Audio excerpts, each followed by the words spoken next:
By transcending social barriers, rules, and norms, women in World Wars I and II, as well as the interwar period, were able to make a significant impact on the course of the wars and fight for their own rights along the way. The catalyst for World War I was the assassination of Archduke Franz Ferdinand in 1914. Belgium during World War I that observed railroad, airfield, and road activities. Railroad traffic both towards and away from Germany was observed day and night, and each report was collected and verified before being transported to the English agents located in the Netherlands. Thanks to the efforts of La Dame Blanche, no German military convoy could enter occupied areas with the Allied knowledge by the end of World War I. Women made up a large amount of the agents in the La Dame Blanche as it was easier for them to observe the tracks without raising concerns.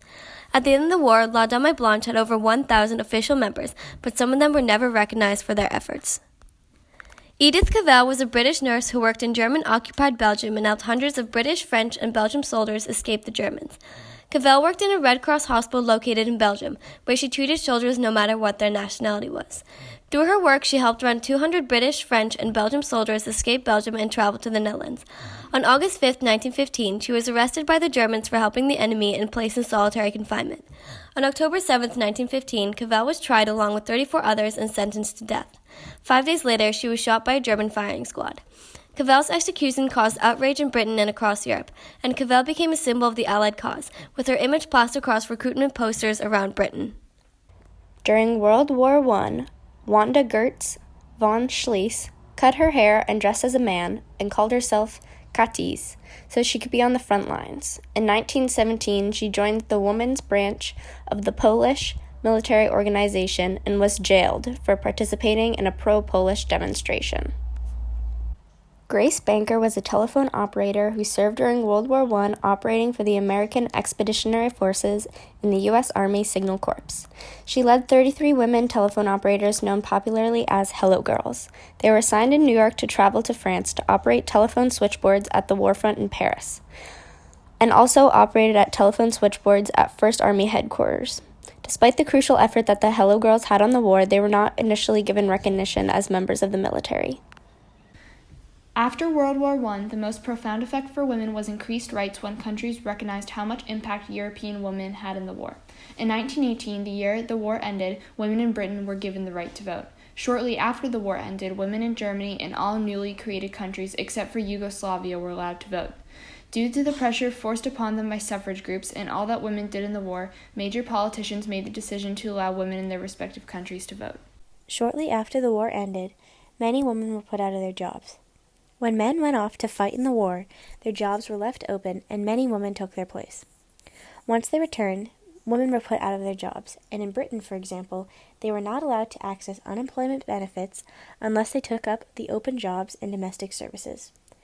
Women all around the world were demoted back to the women's work like cleaning, cooking, or child's care.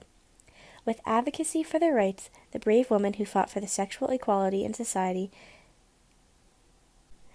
women mostly left the heavy battle combat for the men and focused on auxiliary positions like communication, logistics, first aid, and documentation. Although in 1942 to 1944, women fighting in the undergrounds became more significant. Many influential women helped save countless amounts of lives throughout the years of World War II. Vitica Kempner-Kovner was a leader of small units in the Vilna Ghetto. Her team sabotaged railways with homemade bombs to save as many passengers inside as they could.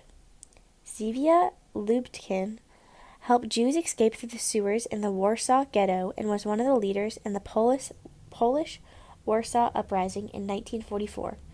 These brave souls are examples of the countless courageous women that put their lives on the line to save as many people as they could. In 1942 and 1943, Irina Sendler smuggled people out of the Warsaw Ghetto in Poland. Enlisting members of the Social Welfare Department, Sendler used ambulances, body bags, and fake documents to smuggle out more than 2,500 children. Sendler was eventually caught and put in prison but escaped and went on to be nominated for the Nobel Prize, despite her regret that she was not able to help more children escape. Sendler liberated many children in World War II and was a hero to all those that she freed. In June 1940, Joan Clark was recruited to work as a codebreaker at Bletchley Park in Buckinghamshire to help break Enigma, the German code that was previously thought to be uncrackable.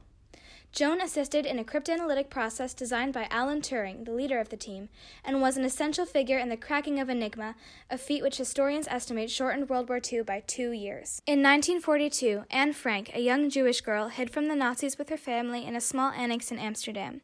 Anne documented this period of her life in her diary.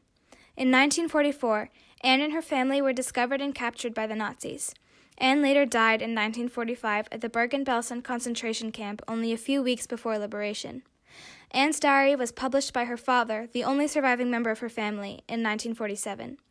It is full of wisdom and intellect, and to this day it reminds people of the tragic loss of potential suffered during the Second World War. The concluding event to World War II was the Potsdam Conference. Countless women shaped the course of World Wars I and II as they fought for their rights and their liberation. Their stories, despite their importance, have been undermined and brushed aside by those with the privilege of writing history, men in positions of power.